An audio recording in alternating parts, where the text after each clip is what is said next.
Imagine for a moment that you had money to invest. Specifically, you had a certain amount you could invest every month. Now, the standard wisdom is that you should invest that amount diversified and a set amount every month, not paying too much attention to the exact rising and going down of the market, simply doing it diversified, because you will be buying more of cheaper shares and less of more expensive ones.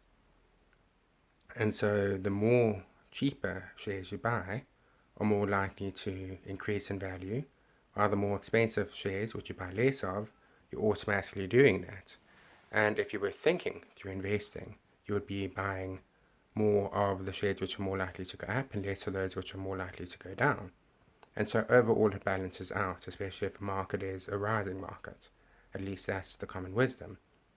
The opposite is true for if you are withdrawing from share capital on a regular basis. Let's say that you withdraw a certain amount every month. Well, what happens to that certain amount that you've withdrawn? Well, it's probably going to come from more of the cheaper shares, which are likely to go up, and less from the more expensive shares, which means that withdrawing on a constant basis is a bad idea. Now, most billionaires or millionaires don't actually have their money in cash. They have it invested in some form so that time doesn't destroy it over time through things like inflation or otherwise.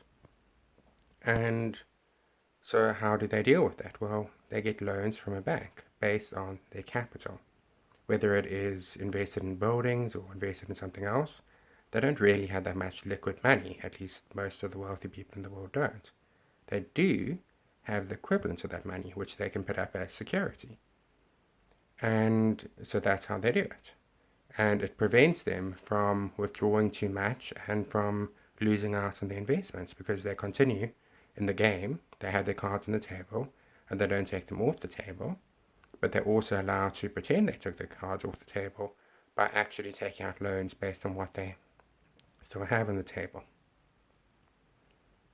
That's useful, and it also allows them to avoid other things such as capital gains taxes and other things which will emerge when you actually start withdrawing your money.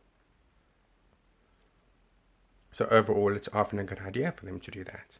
They could also then take money which they've actually profited from and put it back into their business in such a way that it's no longer profits but money which is invested.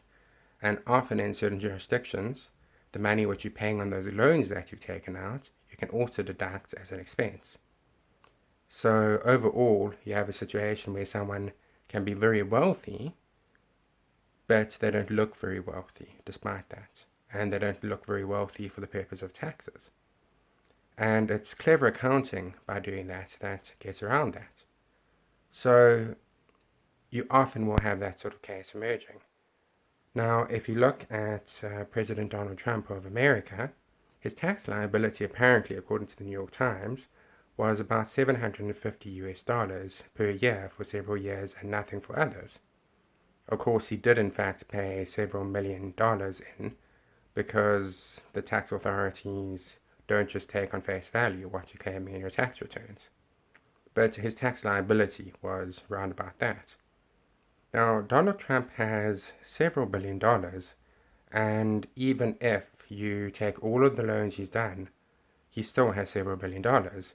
What he's done is what wealthy people often do, is he buys investments, he buys assets, they appreciate, he makes profits off of them, but also he takes loans out on them. And those loans allow him to have the lifestyle of a billionaire who is flush with cash at the same time as having the investment ability of one who is not. And that's actually a very common trick which billionaires engage in.